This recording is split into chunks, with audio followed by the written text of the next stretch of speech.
What is up, guys? Welcome back to another incredible episode of the Motivation Everything Show, where every single week we go live on Tuesday, whether you're on the Pacific Coast at 4 p.m., or you're over on the East Coast at 7 p.m., or you're on the other side of the world and I don't even know what time it is. So I know we got a lot of you that are tuning in and watching. And first and foremost, I want to say thank you for all of you that take the time to tune into this show. And I would love for you guys to drop live below in the comment section. One of my favorite things to do is at the end of every single episode, getting to go see who's watching and who's tuning in and where from around the world. So guys, please drop below in the live section. Let me know who's tuning in. This week, we have a very special guest with us.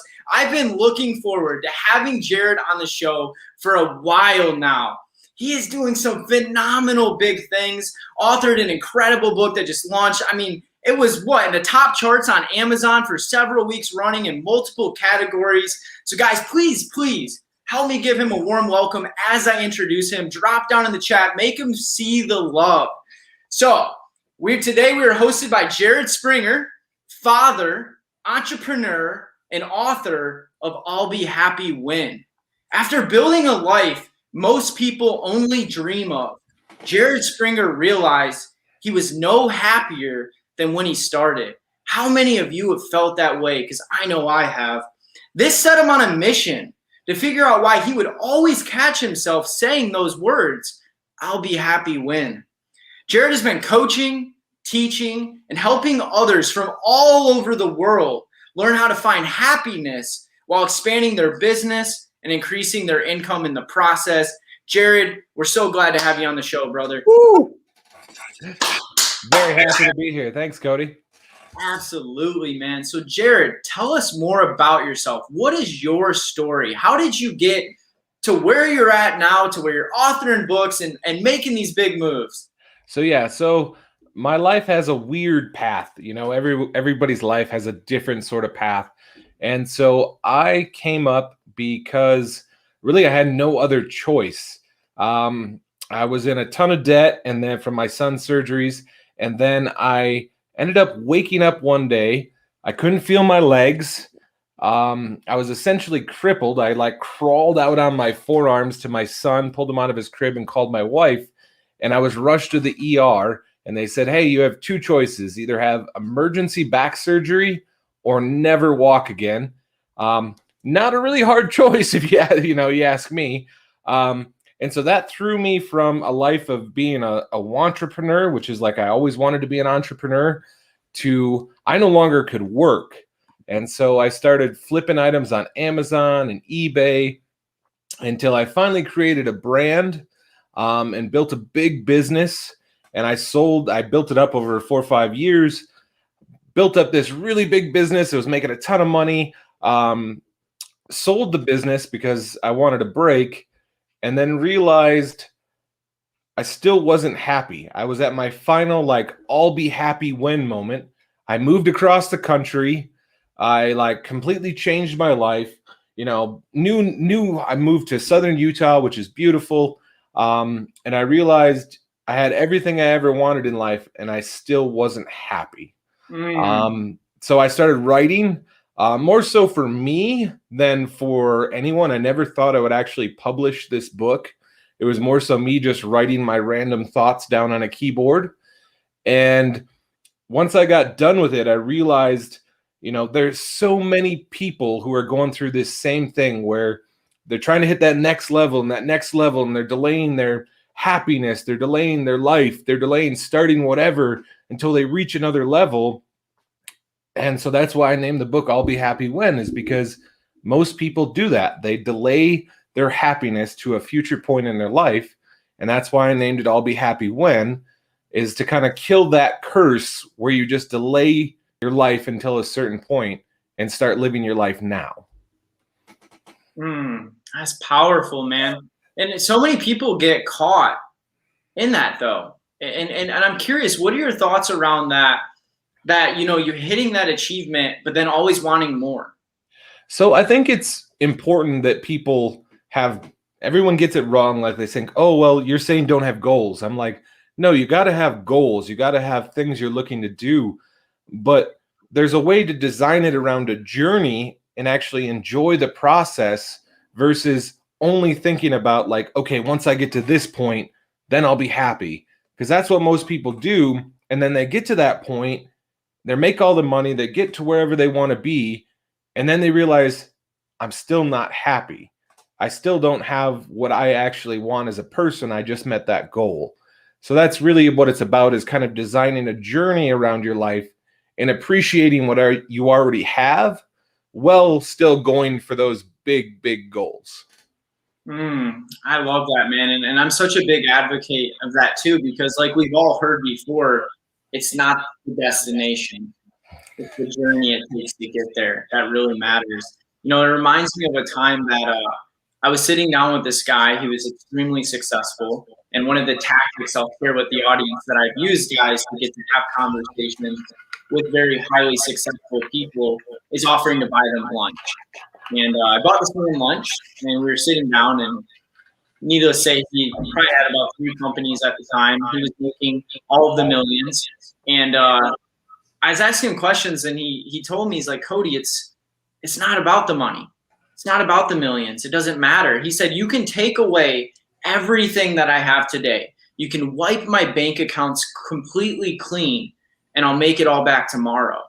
Exactly. It's not the millions that make the man. It's the man that makes the millions. And he said, it's what I learned in the process to make the money and who I became in the journey. So that reminds me of that. You know, what are your thoughts around that? Because it's also who you become through the journey.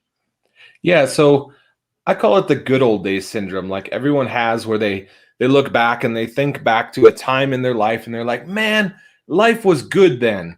But if you actually put yourself back into that moment, in that moment, you were miserable. Like you hated life, you hated where you lived, you hated your income. And I caught myself doing that because I'm like, oh, I remember when I was back here. And then I remember what it was actually like. I was broke. I was crippled. I had no money. I was like, there is no way that's a good old days. That was like, I just wanted to get through it when I was in the moment. And I think that's what most people are like, is they aren't enjoying what they're doing now. They only enjoy it at a future moment. And so it's only in the future moment that they realize that was a good time. So that's what I've done, is tried to realize, like, you know what? The moments I'm in right now, like on this show, in my life, writing my book, those are the moments that are important. Those are part of the journey that builds it up. It's not about the destination. And it's also, like you said, that guy could lose everything. You learn all these things throughout this entire, entrepreneurial journey, that you could basically take away money from almost any successful person, and within a year they'd have it back because they've learned the lessons of how money works and how to, market things and sell things, and they learned about the value of, knowledge. And so I totally agree with that. Like if you wipe me slate clean, within a year, it might take a little time, but I could be right back to where I was. So powerful. Yeah. And it goes in line with, I've heard before, right in line with this, that if you took all the money in the world and separated it evenly, it would still end up right back where it was before. Exactly. I completely agree with that. It's the person that you become in the process, what you learn and what you understand about it. So let's go back a little bit. So you were in this cycle of this, delaying happiness, let's call it. Tell us more about that point, because I'm willing to bet that there's someone watching right now that feels like they're on that same cycle, that they're just, I'll be happy when, I'll be happy when. What advice will you give us to break the cycle of delaying happiness? So first of all, you got to realize what you already have now. I've told this to probably a million people, and I said, if you're miserable when you're poor, you're going to be miserable when you have money. And everyone's like, no, if I had money, I'd be happy. I'm like, I'm telling you from a guy who's done it, it doesn't work that way. If you're miserable poor and you don't appreciate the things you have when you're poor, then you won't appreciate the things you have when you have money. I did the exact same thing. I'm not anyone special. I did the exact same thing where I hated my life all the time while I was making money, coming up, doing all this other stuff. And I finally had that I'll be happy moment when I sold my company and realized I still wasn't happy. I've been through it, and I've talked to hundreds of other entrepreneurs who have sold companies, and they all go through the same moment. So it's really about appreciating what you have now. Like, everyone is so focused on, I want to be like this person, or I want to do it like that person, or I want to be at this level. What do you appreciate about today? One thing I do every single night before I go to bed, no matter what, is I write down 10 things I appreciate about today. And I've been doing this since I was broke, to making money, to having money, is I write down 10 things. And it could be, I appreciate I woke up today, or I appreciate I had dinner with my family, or I got to spend this moment with my kids. It really doesn't matter what it is, but you have to start appreciating what you already have before you can appreciate the things in the future. It's very true.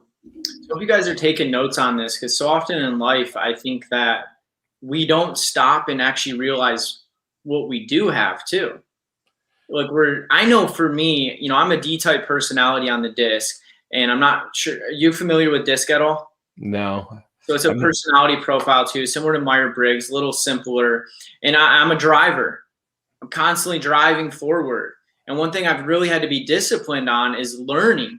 I'm guilty of this. I'm guilty of I'll be happy when. I still struggle with this. So it's okay, but I think the first part is self-awareness. And for me, I'm learning to enjoy where I'm at more, and to be able to soak it in and appreciate and be grateful for how far I've come, what I have, where I'm at, instead of just trying to get that next level of achievement.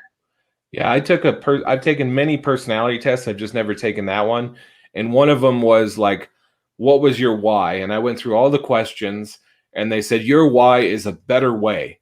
And that's literally Gary Sanchez, Why Institute. Yes, I was on their podcast, so I took I'm on it next week. Nice, awesome. So my why was a better way. So throughout my entire life, my mental programming, it's always like, there's a better way to do that, or there's a better way to do this. And that's why I think I got into the, I'll be happy when thing, is because I always think there's a better way down the line. Like, if you ever saw me, like, I don't really watch TV, but if I go to watch TV and I go to watch a movie, I'll like flip on Netflix, and my wife will be just like, just choose something. I just want to watch a movie. And I'll be like, well, I got to keep scrolling down. There might be a better movie somewhere in here. And that's just my personality. I'm always like, oh, there's a better this, or a better that, or a better way to do something. And it's good as I'm a constant innovator, but it's a curse because I'm always like, oh, there's a better way to do this. There's a better way to make more money. There's a better way to be happier. There's, a better way for everything. And it just puts this curse on me where I'm never happy where I was. It's so funny because guess what mine was? What? Better way. Nice. I love it. So we have a lot of alignment. Now this makes sense. We have aligned whys, and we have a lot in common. That's pretty cool. So so someone realizes that they're in this cycle. Let's speak to this person. Let's speak to people like us. What advice would you give to that driver, that overachiever, that better way person that's always trying to find a better way? Because I'm taking advice from you as you speak. Know this. Like, how do we break this cycle? I mean, it's a hard cycle to break because you're just mentally programmed to find a better way of doing things. You're mentally programmed to constantly reach for that next level.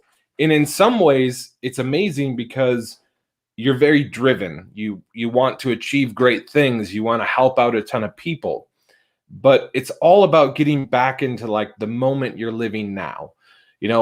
I wrote a book about this, and I'm still not the teacher. I'm still a student. And that's why I wrote it, is because I'm still trying to realize that where I'm at is a good place.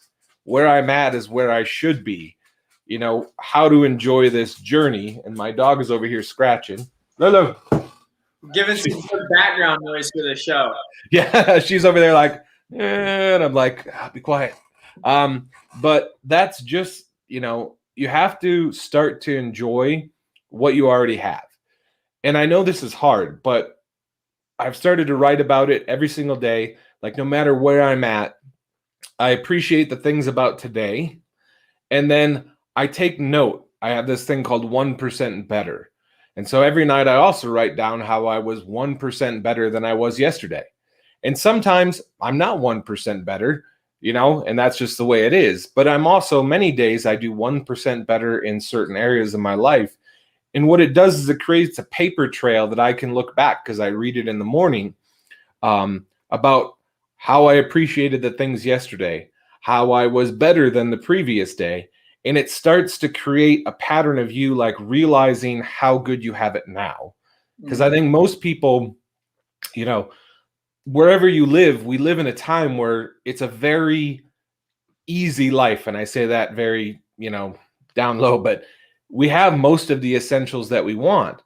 It's not like 1,000 years ago or 500 years ago or even 200 years ago. We have basically the essentials that we need every single day, which is food and water and shelter. So it's getting back to realizing your life is not as bad as you think it is. Like, no matter where I've been at in my life, I look back now and I'm like, you know what? Really wasn't that bad. Right. And so what I do now is just realizing where I'm at right now and appreciating every day for what it was. And some days I have crappy days and I'm frustrated and I can't get done what I want. But there's usually one like golden nugget in there that's like, okay, I appreciated that about today. And that'll change my whole thinking before I go to sleep, instead of, man, today was a crappy day, to, you know what, may not have gone to plan, but I did this one thing today, or I had this one moment today, and that's what made today cool. That's powerful, man. And you know what I love that Jared does is the tracking. I think that's so powerful. And then getting to see that paper trail. One thing that was really worked for me is I'm big on photos, as we all know. I do a lot of content, and I do a thing at the end of the year, and I'll share it with you too, Jared. I'm gonna start doing what you're doing with the 1% and writing that down and really kind of isolating, what am I grateful for? What did I do 1% better today? And I'll share with you, I go back at the end of the year and do a reflection of the entire year through the photos and videos in my phone. And sometimes it takes me 2 days. I relive the year, and it's cool, man. Like, when you get in that mindset of I'm always striving, I got to do better, I'll be happy, win. But then you stop and actually open your phone up and look at all the cool shit you've done. You're like, wow, I've lived a pretty cool life. Yeah, like I moved to southern Utah, where we have like 5 national parks within a couple hours, and all this amazing stuff around. And I was like sad one day, and I did what you did. I started flipping back through pictures. I'm like, dude, every weekend, at least once a month, I'm doing something freaking awesome. I'm exploring some new location. I'm going to some new place. I'm doing some really amazing things, like just in my off time. Now, I'm not talking about work, but just like personal things. And so I'll have to start doing that, start going back more often and like flipping through my photos and just remembering those good moments, that I had with my family. Yeah, and that's a good tip for everyone watching the show, guys. If you start recording, like Jared said, I use a planner. I'm sure he does too. Most people that are high performers do. Being able to see the things that you do good and you're grateful for, and even writing that down and going back. And then also even just pulling your phone out. You guys are having a rough day. You're having a sad day. You're having a down day. Pull that phone out. Look at your life, dude. Like, you're awesome. You've probably done a lot cooler shit than you think in the last few months, and you just need to remind yourself of how incredible your life is. So I absolutely love that. I think that's powerful. Now, I was just going to say that goes along with that, and I put this in my book, and it's one of my favorite quotes, and I didn't come up with it, but it's called "Look forward, measure backwards." And the reason I wrote this down, and I keep writing it down, is because we as humans, we tend to just look forward, and then we're not really seeing the progress we're making every single day. So we're just looking at other people, we're looking at our goals, and we're seeing how far away we are.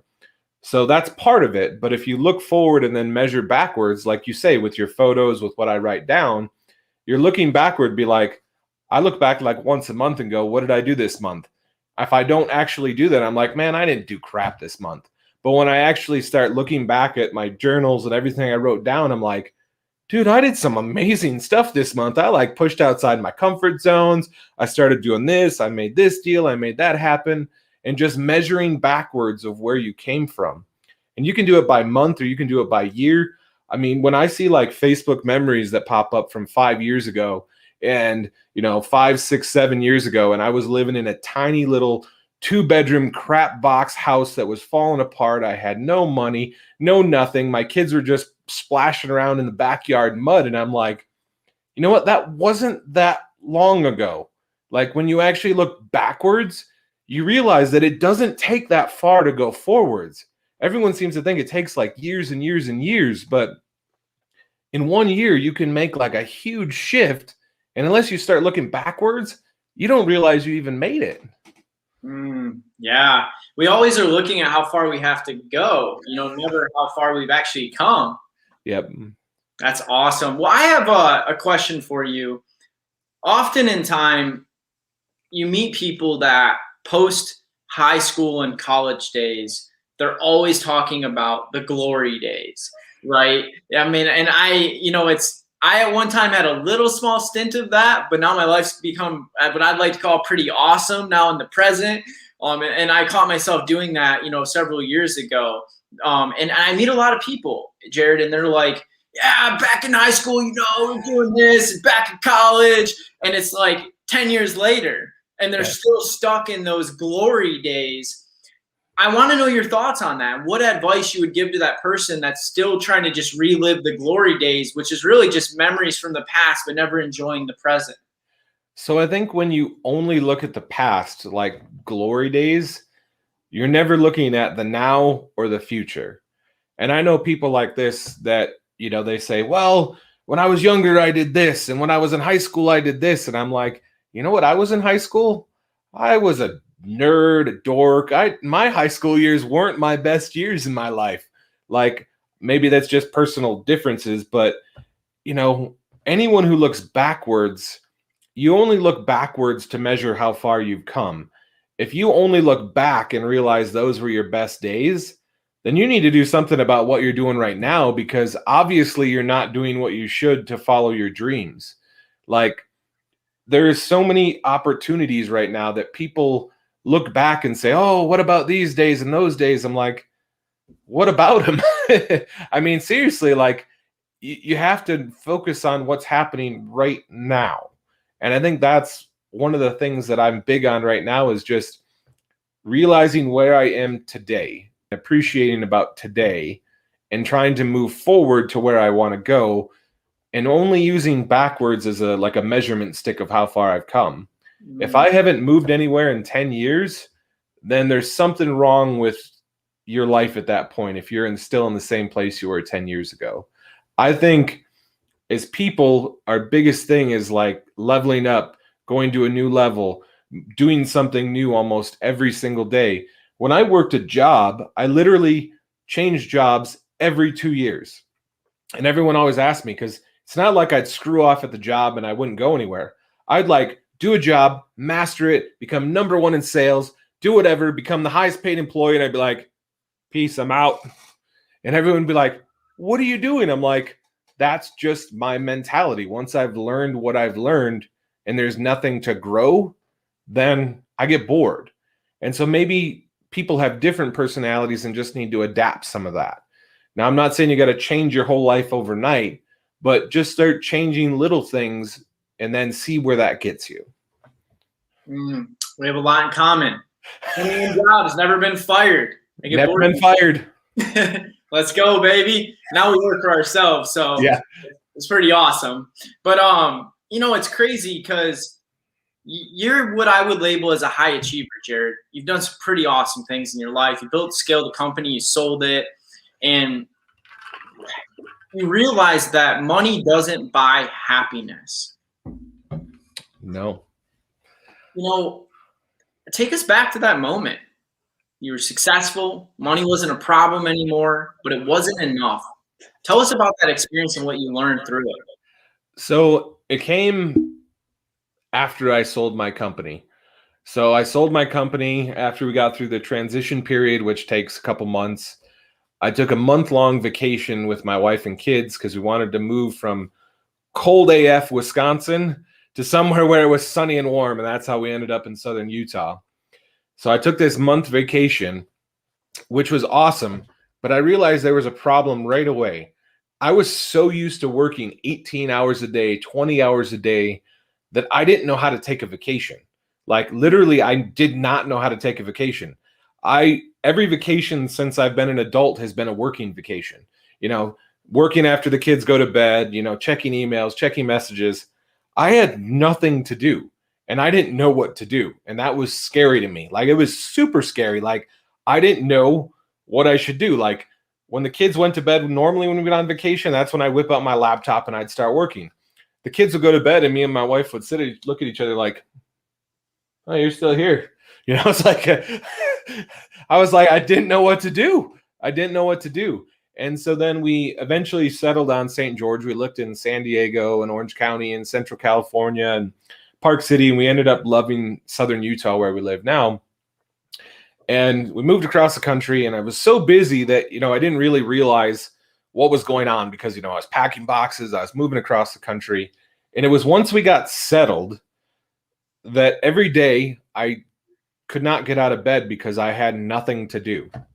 I was like, why do I even get up today? Like I have nothing to do.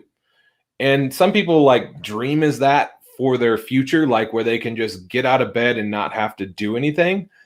But for either my personality type or just who I am, it killed me because every morning I would just be like, I'm going to go back to bed.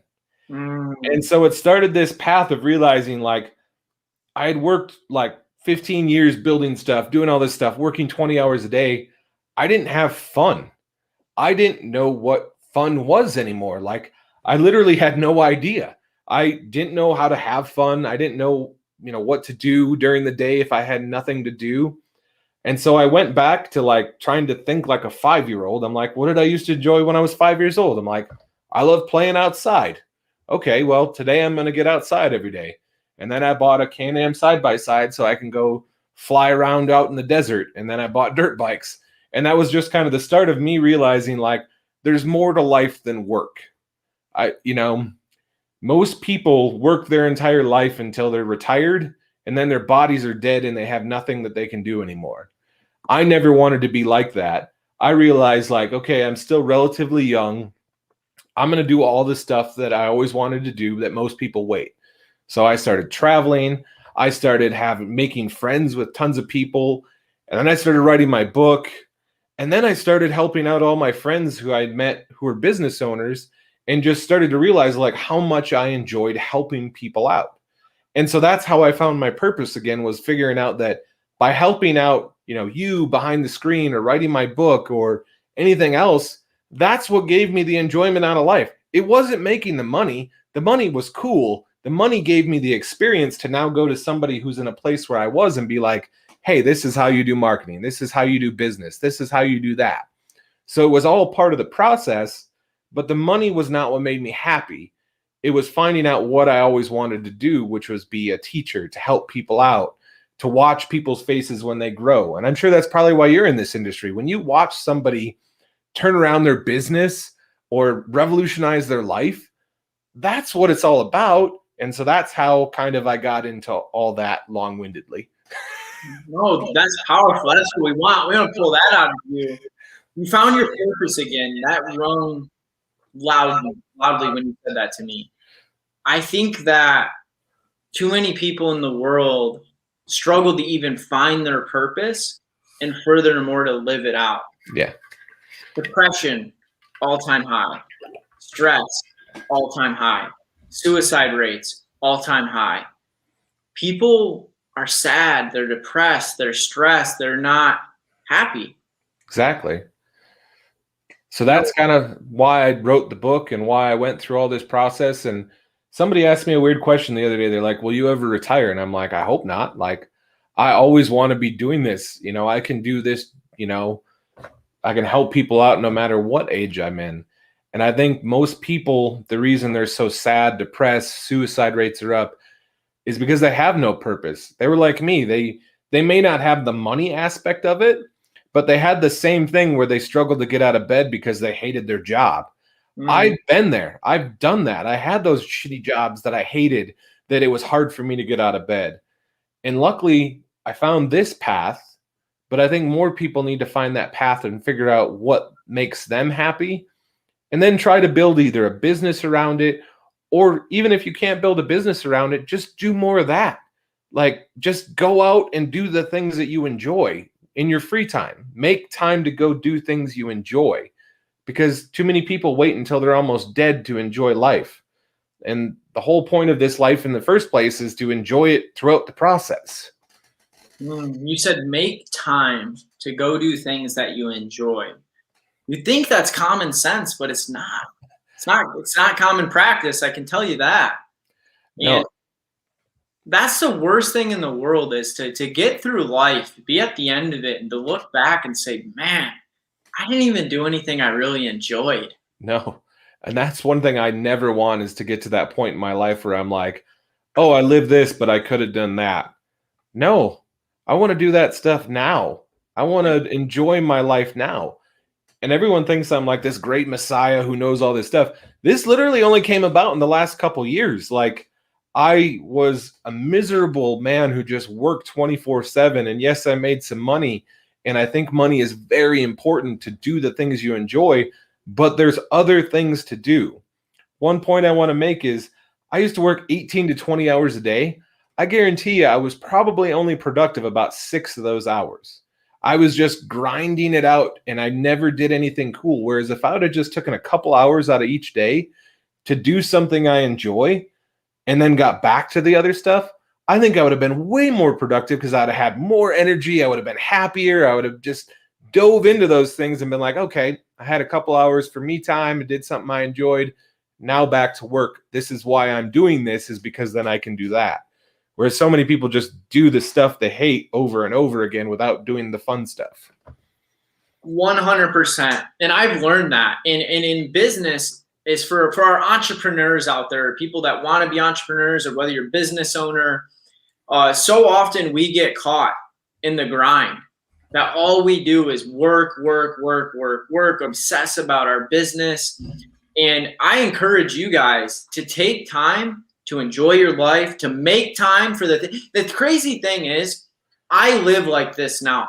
You guys can see, I have fun. I do what I want to do, but I'm also working hard. And I've learned, just like Jared said, there are days that I might work 16, 18 hours, sure, when stuff's just got to get done. But a lot of the time it's just filling my schedule up with crap I don't need to do. Where I can take 6 hours and do what more than most people can do in an entire day or two, and take the rest of the time to go play. Me and Zeus go hiking, we go surfing, we travel, we do all kinds of things. So I think that what I've learned out of life is, if you make time for it, which is always possible, you'll never regret it. But if it's the reverse and you never make time for it and you always come up with excuses and justifications, you'll regret it. Because it's like, if we took me and you, Jared, and we went on the same exact paths in life, doing the same things, say with the same talent, same skills, same mindset, same everything, right? And I'm over here taking time to have fun along the journey, but when I work, and all you do is just busy, grind. There's a good chance we get the same results at the end of the day. But I enjoyed the journey and you didn't. Exactly. That's the whole point, is like, I try to drive that home as people, is enjoy the journey or the process. When you get to be older, say 20, 30 years older, you're not going to remember what your goals were. You're not going to remember what you were shooting for or that you made that goal, but you damn sure are going to remember how you got there. You're going to remember the difficulties you went through, the happiness, the downs, the ups, the whatever. You're going to remember the journey, not the destination. So if you can flip that script now before you get to that point where you're old and you're like, damn it, then that's where true magic happens, because you're enjoying the whole process along the way. And that's what I'm trying to do, is to get more people to enjoy that process, because I think they would make more money, they'd be happier, and they'd live a more fulfilled life where they'd go on and help other people because they're not so miserable all the time. So that's kind of my whole philosophy for life now. And that's completely different than it was 2 years ago when I sold my company. I'm a whole different person. I smile now. I'm happy. I do things I enjoy. 2 years ago, I was a miserable man just trying to get through my days pissed off all the time. Man, we want to know more about the book. Awesome. Dive us into the book. Tell us some stuff from the book. Give us some nuggets. So a lot of the book, it goes kind of in two parts. So the first part, the first kind of half of it is kind of my life story. It's a lot of stories about what I went through. It's about how I lost everything, how I had to keep starting over. And a lot of it is how I had some really messed up programming from childhood, which I think a lot of us who go into entrepreneurship go kind of the outward way. We all kind of have messed up childhoods where we didn't have the white picket fence, daisies in the front yard childhood. And so we end up going out on our own and doing something else. And so that's kind of the first part, is just learning the lessons and the repeated behaviors. Because if you can recognize that you have some of those same repeated behaviors, you'll know why you're at where you're at. Like if you have those same repeated behaviors and you've been doing them since a kid, well, if you don't change them, your life's not going to change throughout the process. And so that's why I kind of tell it through stories, because I think it gives people a better idea when they see what happened in my life in different stories. And then towards the second part of the book, I go into a lot of the lessons, and a lot of the lessons are lessons I wrote out when I was going through that lost period, when I was, unsure of the direction I should take. I literally wrote these lessons for me. And then once I got into it, I realized, like, holy crap, this could help so many people, because I just decoded why most people are unhappy. And that was a big thing. And so I kind of put it together and got an editor and put it out there, and, people are loving it. So, I mean, a lot of the stuff we talked about right through this whole engagement is all stuff that's in my book, but it dives deeper onto every single subject of why we do it, how we do it, what is the point of all this, and just gets you to a point where you can design your life to the way you want it to be, instead of just taking what's ever thrown at you. Life by design. I love that. Okay, so obviously enjoying the journey and taking that, let's dive a little into that life by design. I've realized that there are people that conform to what life throws at them, and they kind of just go through the motions in life. And then there are people that do live life by design, like yourself and myself, and we become intentional, which is my word for this year, about Great word. And our energy and how we apply ourselves and what we want and how we get it. Could you tell us more how you've been able to create a life by design? Yeah, so really it all started back after my back surgery. So I was sitting there, depressed, couldn't really work, and I just started designing my life out for the future. I wrote down exactly what I do right now. I wrote down where I lived. I wrote down all these things. I designed my life to a T, what I did for a living, how much money I was going to make, everything. And if someone were to look at it in those days, they probably would have been like, dude, this guy is freaking crazy. He is bankrupt, crippled, and whatever, and telling me he's going to make this amount of money in a few years. He's going to move across the country and do whatever he wants. And so that's how I kind of just stumbled across it, because I was so fed up with my circumstances that I realized if I didn't pick what I wanted, I was going to get whatever life threw at me. So I better damn pick what I want out of this life. And that's how I got into e-commerce. I wrote down a list of work from home, make this amount of money, do this. And as I put every job, every business, everything through the filter, e-commerce was the only one that fit, that I could work from wherever I wanted. I was location independent. I can make really good money doing what I wanted to do. And so that's how I stumbled upon that, is because it was like, okay, this fits every design parameter that I have set for myself. Go for it. Because I had a ton of opportunities come my way, and I turned them all down because they did not fit my parameters of what I wanted my life to look like. And so if you can, most people have no idea what they want. If you ask somebody, what do they want? They'll be like, I want to be healthier and I want to make more money. Okay, great. Healthier could mean you lost half a pound today. Making more money could mean that you made $1 more today. And that's why they get whatever life throws at them, is because they're having very vague answers to what they want out of life. Whereas I'm like, okay, I want to make X amount of money by this date. Well, then you can break it down and reverse engineer it and go, okay, if I need to make $1 million by this day, I have to make this much each month. I have to make this much each day. I have to make this much per hour. And all these other ideas are not going to work because it's not going to go with how much money I want to make. And so you reverse engineer back because you have a very specific goal of what you want. And that's how I got to where I am now, is because I had a very specific goal. I want to make this amount of money. I want to do this. I want to do that. And most people I've met, if you ask them what they want, they couldn't even give you an idea of what they wanted. They'd give you a vague answer, and that's why they get whatever life throws at them. So true. So true, Jared. So many people in life, it blows my mind how they have no clue what they want, yet they complain why they don't have what they think they want, but they're not sure that they want. Exactly. So guys, takeaway from that, get clear, get specific on what it is you want out of life. There's a poem I read one time, and I'm not going to quote it verbatim because I don't know it verbatim. But long story short, it talks about a man that bargained with life, and life gave him exactly what he bargained for. And the man walked away with a penny because he bargained for a penny. And you're going to get out of life what you bargained for from life. If you are okay making $2,500 a month, and that's your goal, you're going to make $2,500 a month, and you're going to be content. And you're going to be happy. You want to make $25,000 in a month. Set that specific, measurable goal. Jared talked about something so important, reverse engineering. The path is always in the math. And when you know where you want to go and what you want to accomplish, and you put a date on it, which is huge, a deadline, you then reverse engineer it back and you figure out the mathematical equation to make it make sense.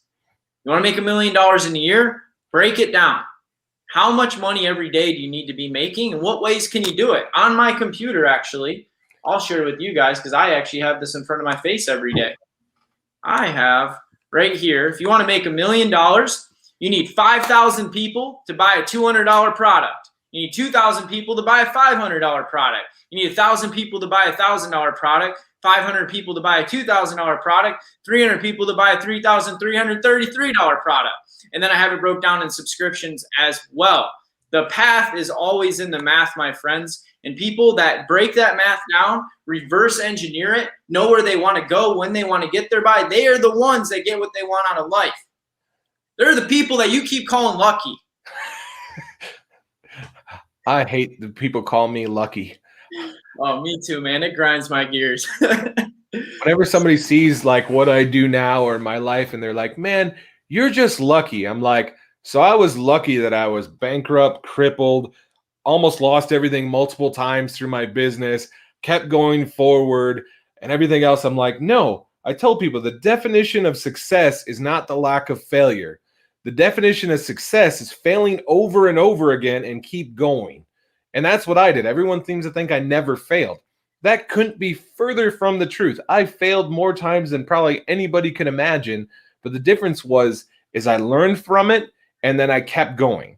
And that's what I try to tell people is like they try something for a month and go, oh, I don't make any money on that. I can't do it. I'm like, dude, you tried it for 30 days. Like you expect to make $1 million business in 30 days. I'm not saying it's not possible, but there's a lot that goes into that. And the path is the math. I've never heard that before. I'm going to write that down because I love that. No, the path is in the math. I got it from a mentor of mine, Nicholas Bayerly. Nice. Because I always tell that because that's why I told you, break it down, reverse engineer it. And when you break it down to, oh, I only need to make 200 sales at whatever this, you're like, oh, that's not really that bad. And so when you break it down like that way, it makes it small, quantifiable things you can do versus like seeing this giant $1 million a year mark. And you actually can hit that because you go, okay, I just need to get this many people per month to buy at this price. And then I can make that $1 million. And that if people break it down like that, it becomes attainable. When you just say $1 million a year, people get like, oh crap, I can't do that. Yeah, it's crazy. And I also would like to throw out there that this ideology isn't just for making money. Mm-hmm. Like there are many other categories of life. Like, for example, a significant other, relationships, your health. I'll never forget, I don't remember where I first heard it or read it, but it's been spoken about multiple times. But I know one of the guys that really broke it down for me was Darren Hardy. who wrote The Compound Effect. He was publisher of Success Magazine. I've met him in person, phenomenal guy. And talked about like a significant other. He wrote his wife down in vivid detail to exactly who he's married to today before he ever met her. But I'm going to go one step farther, Jared. And have you heard this before? I have. I've actually had friends that have done that, who are big in this space, and then found that exact partner. So I'm a firm believer in this. Yeah, so there's that speaking it into existence people talk about, and some people think it's woohoo. Well, there's really thinking something into existence, and making it a reality is the first step of putting it on paper. And if you write out if you were someone right now and you were tired of being in shitty relationships, excuse my language, and being with the wrong person and never feeling like you're happy with a significant other, and just thinking that this person that you want to be with isn't out there, I encourage you to take down on a piece of paper, I don't care if you're a guy or a girl, I've done this, and write in vivid detail every aspect of your dream woman or man. But one step farther, after you do that, I really want you to look at this person and visualize them. And then I want you to write down what kind of person they deserve. And then I want you to look in the mirror and ask yourself, are you that person? And that hit home for me because I wasn't the man that my dream woman deserved. And I'm still working every day to become that man. That's awesome, man. Like, you really think about that. Like, I'm happily married, thankfully. I didn't have to write down my dream woman. She came into my life like 14 years ago and has been my biggest friend and best friend and mentor and helper throughout this whole process. But you can't expect to be one thing and attract the dream woman or the dream life. You have to be ready to accept that, meaning you have to be that person that person wants. That's powerful. That's, if you want a model, someone who's a 10, if you're not acting like someone who deserves a 10, you're probably going to get a 2. You might get a 1. Yeah. So yeah, I think then you look at health, right? It's like the path is in the math. Okay, I'm, let's say, 50 pounds overweight, and I know I am. I'm obese right now. I want to be in shape. I don't want to have diabetes. I would say I want a 6-pack. Okay, well, the path's in the math, guys. Get your body index, figure out how much fat you have on your body, set a goal, figure out what you need to be. Take pictures of freaking abs and put them on the wall and look at them every day, the dream body that you want, program the subconscious mind and break it down. Get a diet, stick to it, the path's in the math, plus calories, minus calories. It's not rocket science. We overcomplicate it. Eat right, work out, get the body you want. Now, I get it. It's hard, but I'm going to go down this path, and I want your take on this, Jared. Have you heard the choose your heart ideology? No, I don't think I have before. So it's like being fat is hard, but so is working out and being in shape. Choose your heart. Making a lot of money is hard, but so is being broke. Choose your heart. Being and having a phenomenal relationship with a significant other that you love and a happy family, it's hard. But so is being broken and single and miserable. Choose your heart. Yeah, you always have a choice. Whatever you want, you have a choice, and you get whatever you choose. And I like that. Choose your heart, because yes, you can have the brokenness and bitch about that, or you could have the money. Both of them require work, just different amounts of work in different areas. It's funny to me because when people see someone who's super fit at like a gym, they're like, oh, they must work out. It's like, well, yeah, obviously, if you got a 6-pack. Then they see somebody with money and they go, oh, must be nice. Daddy gave him money. I'm like, dude, you realize the same metrics that go into a good body are the same metrics that go into a good business or a good income. So why do people have that messed up ideology that, like, okay, if somebody has money, their daddy gave it to them, or, whatever. Like, I'm young. I'm only 35 years old to be where I'm at. And I get all the time, it's like, must be nice, you got lucky. I'm like, dude, you don't know anything about what happened in my life, my path, anything. How can you say that to somebody? Well, you have this and I don't. And what's your point? You didn't choose to do this. I did. I chose my heart, which was going into business, risking everything, busting my ass, You chose a job, you busted your ass, but you don't have the reward I do. Same hard, just you chose differently. So powerful, man.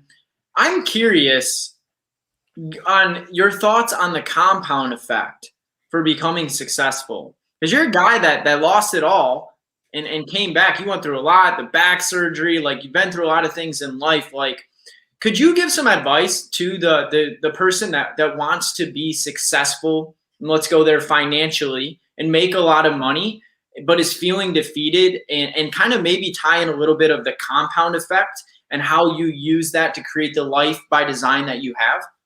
Yeah. So, like I said before, being successful is the person who fails over and over and keeps going. And that compounds, meaning that every time you fail, you learn a lesson and you move on smarter to the next obstacle than you were before.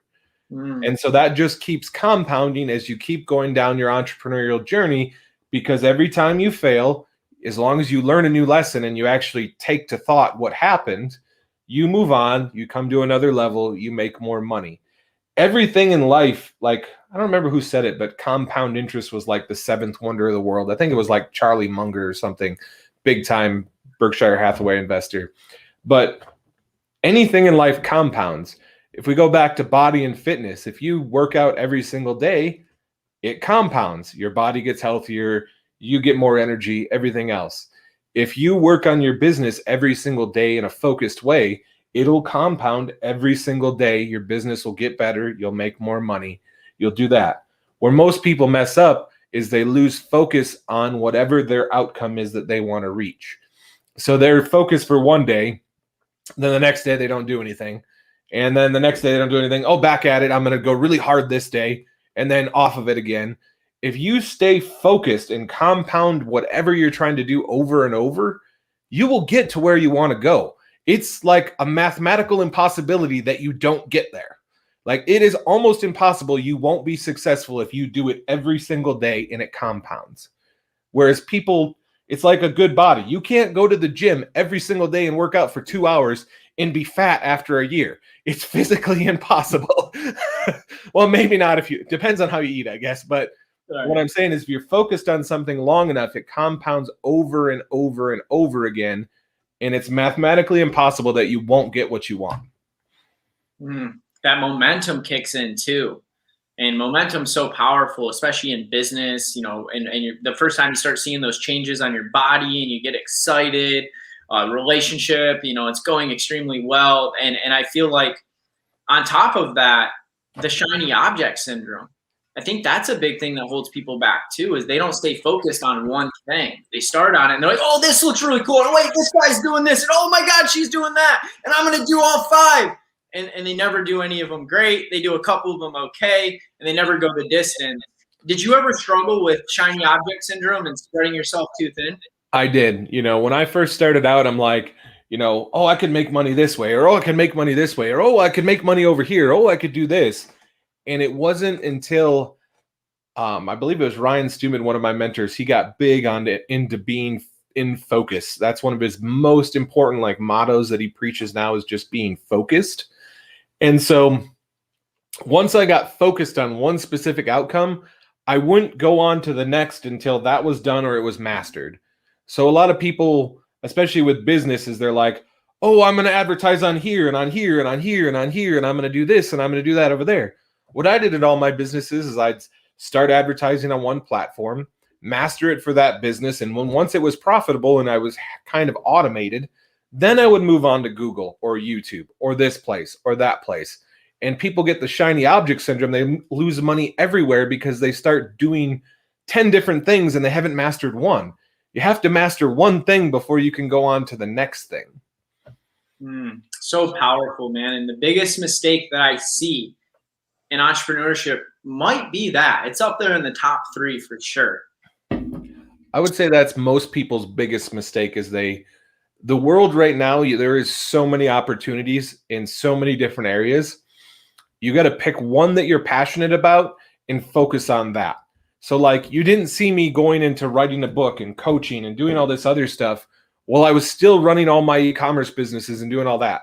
I sold those, although they were still making really good money. And then I started on a different path until I mastered this path. I'm not doing 2 or 3 things at once.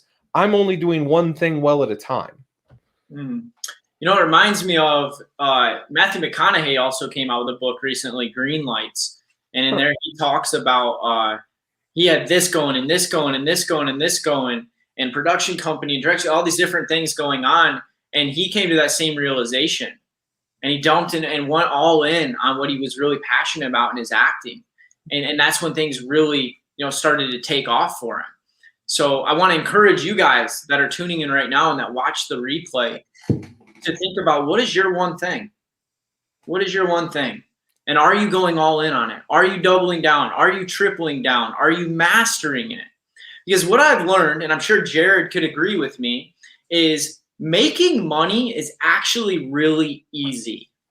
Figuring out how to do it is the hard part.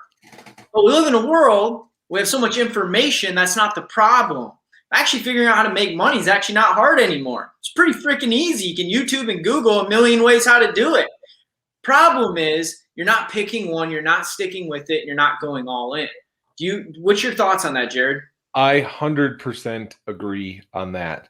I always tell people money is easy to make, and they're like, "Oh, you're full of shit." Sorry. I'm like, no, really. Like there's so many ways to make money that you could do from home. You could write blogs, you could build websites, you could do YouTube, you could do this, you could do that. And the reason why most people aren't successful is because they get information overload and they go into paralysis. Yes. And so, like, when I was younger and I was doing real estate and I was reading real estate books and I was doing this and I was trying to be an entrepreneur at this and I was trying to do that, it wasn't until my back surgery that all those options were eliminated and I focused on one thing and one thing only, which was e-commerce, that I actually started to really make money. And I did that by hiring a guy that had done it before and had a blueprint and basically said, this is how you go from 0 to 1 million in 12 months. And that guy was Ryan Daniel Moran, and I paid him money and he gave me the blueprint and I did that. I was broke and I went to $1 million a year in 1 year because I found someone who did exactly what I wanted to do. I paid them and they taught me the path where I wasn't going like a crazy squirrel going, oh, over here, go here, do this, do that. It was, I only did exactly what he told me. And I actually just made a video about this the other day because I was like, I'm not a superhero. I'm not special. The only thing I did was I figured out what I wanted. I found someone who's done it before. I paid them money and they showed me how to do it. I am not anything special. Thank you. But success leaves clues. It blows my mind how many people don't, like, you can pay attention, or the fastest way, I did the same thing. I wanted to create and run coaching and mastermind and build a branding business. So I paid someone a lot of money. It's already done what I wanted to do. And I got mentorship and coaching from them and did a case study. Watch, how are they doing what they're doing? How are they successful in it? How do they monetize it? And how can I do that in my own way? Guys, success leaves clues. Quit overthinking the process. Figure out, okay, this is what you want to do in life. Who's already done it? How can you learn from them? How can you get in proximity to them? And then just go do it and stay the path. Exactly. I tell people, I'm not a superhero. I'm not anything special. Am I smart? Yes, but I'm not smarter than the average person. All I did was found somebody who did what I wanted to do, and I copied what they did. I didn't reinvent the wheel. I just was like, how did you get from point A to point B? Okay, that's how I did it. Perfect. I can do that. Here's the steps to do it. People overcomplicate everything, and they try to, like, say, reinvent the wheel. Like, they'll hire a mentor, and the mentor will say, okay, this is how you do it from this point to this point. And what do they do? Go, I'm going to do it my way. Okay, well, you have no experience. You've never done it before, and you're going to come up with your way of how to do things. I'm telling you, learn from someone who's done it. Once you get to a certain level, then you can start creating new things and doing it your own way. But at least master the basics and focus on that before you try to go on to anything else. So true. So we're at the top of the hour now, Jared. And kind of in closing, I would like you to tell the audience why they should go get your book, I'll Be Happy When, and then where they can find it. So I think everyone in our culture, whether you are self-employed, you own a business, or you own a job, I think most people don't live the life that they wish they lived. You can have the house, the cars, the whatever, but I think no matter where you're at in life, you're never fully happy because you're always reaching for the next thing and the next thing and the next thing. And it's this vicious cycle that almost everyone has. Everyone who's read my book, everyone who I've talked to has said it's revolutionized their life because they didn't even realize they were in this pattern their entire life. And so not only do you learn from my story and how I overcame it, but then I give you the exact blueprint of how to change it. I give you all the lessons you need to change it. And you can go on no matter where you're at and live a happier life. And the funny thing is when you're living a happier life, most likely you'll make a lot more money because you're enjoying what you're doing. So you can get my book on Amazon. It's on Audible. You can go to illbehappywhen.com and it'll redirect you there. And yeah, it's pretty much ebook, paperback, Audible, whatever you want, however you want to listen to it or read it, it's out there. Boom. Absolutely love it. Guys, I have his book. Because I moved, I didn't get the chance to read it yet, but I'm going to, and I'm very excited about it. I mean, I've been getting the privilege of connecting with authors like yourself, Jared, and your book really stood out to me. The title alone, like, really hits a nerve, especially being an entrepreneur myself and a business owner, and really, but for anybody in life. When I just think about people in general, that is such a problem in today's society, of this constant delayed happiness and never being enough and always wanting more. So guys, let's go support Jared. Let's go get his book over to Amazon, go to Audible, download it. And then a cool thing that you could do is when you're done reading or listening to it, shoot him a message and let him know what you thought of the book. Give him some feedback. That'd be a great way that we, as the Motivation Everything community, can serve Jared for coming on and giving us an hour of his time and pouring all the value that he gave tonight. Brother, we appreciate you. Where can we find you on social media? Like, where can people connect with you? So you can find me on Facebook, Instagram, YouTube. Just search my name, Jared Springer. I'm on basically all the social platforms. I do a lot of videos. If you enjoyed this video, I do a lot of videos. Like once a day, I post a video of a certain subject that comes to me that day. And it's usually a valuable lesson, whether it's business or mindset or anything else. And yeah, I really enjoy hearing from you guys. Like when I get messages from people who read my book and tell them, they've told me that it saved their life, literally they saved their life or how it helped them out.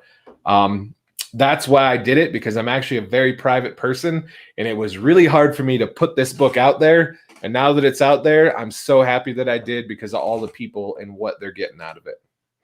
I love that. Oftentimes the things that we really need to do are right on the other side of that fear that we don't want to do. That's exactly. Powerful. Well, guys, this concludes this week's episode of the Motivation Everything Show. Make sure you go connect with Jared. He's a phenomenal guy doing all kinds of incredible things. I've enjoyed his videos and his lives and look forward to reading his book. I just want to say thank you from the bottom of my heart for all of you that take the time to tune in every week to watch this, that watch the replay, that continue to support me, continue to support Motivation Everything. Now that we're out here in California, we're going to be getting a studio. We're going to be doing it right. We're going to be getting this show to a whole nother level. So stay tuned, guys, because I have some big things planned. And lastly, I want to leave you guys with something. A lot of times in life we say, go have a great day to people. Well, I want you to flip that script, and I want you to start making your day great. And I want you to challenge you that for the next week, instead of saying, have a great day, say to people, make today great. Because that is living life by design, and more of us need to be like Jared Springer and start living life by design. Have a good night, guys.